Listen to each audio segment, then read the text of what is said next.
अस्सलाम वालेकुम। आज मैं आप लोगों को बताने जा रहा हूँ कि एक ऐसा टेस्ट जिसको कहते हैं HbA1c, जो कि पिछले 3 से 4 महीने की आपको शुगर लेवल बताता है कि वो आपके जिस्म में ब्लड ग्लूकोज की पिछले 3-4 महीने में क्या कंसंट्रेशन रही है। ये सारी लेवल आपको एक टेस्ट जिसे कहते हैं HbA1c वो बता रहा होता है।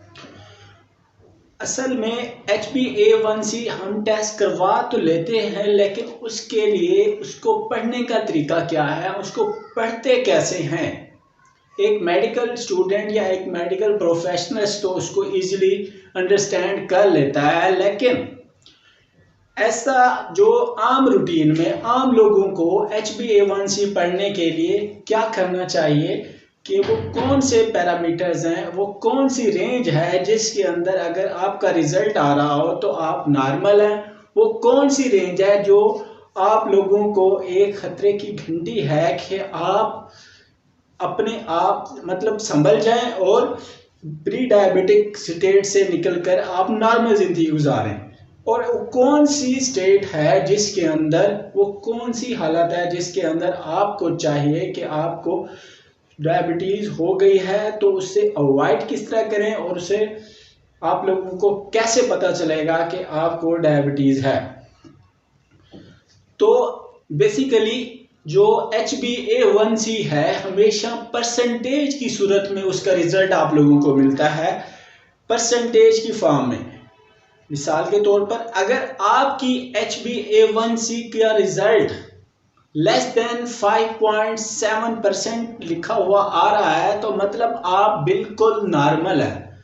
आपकी शुगर कंट्रोल में है, आप बिल्कुल ठीक है, आपका मतलब नॉर्मल इंसान है। अगर आपकी HbA1c 5.7 से लेके 6.4% के दरमियान अगर आ रही है,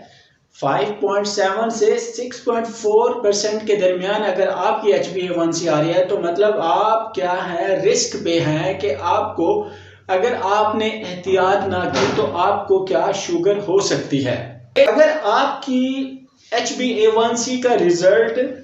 मोर देन 6.5% से आ रहा है, मतलब 6.5% से ज़्यादा आ रहा है HbA1c, तो आप डायबिटिक हैं, आपको शुगर है, आपने एहतियात करनी है, आपने वो सारी चीज़ें छोड़ देनी है जिससे आपका ब्लड का ग्लूकोज लेवल बढ़ रहा है, और आपने वो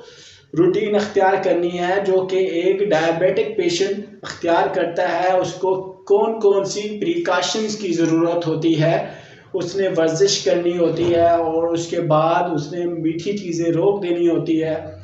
और प्रोटीन्स का इस्तेमाल ज़्यादा करना होता है। ये सारी डायबिटिक की कॉम्प्लिकेशंस ज़हर होती हैं उनको, और वो डायबिटिक कहलाता है अगर उसकी HbA1c की रिपोर्ट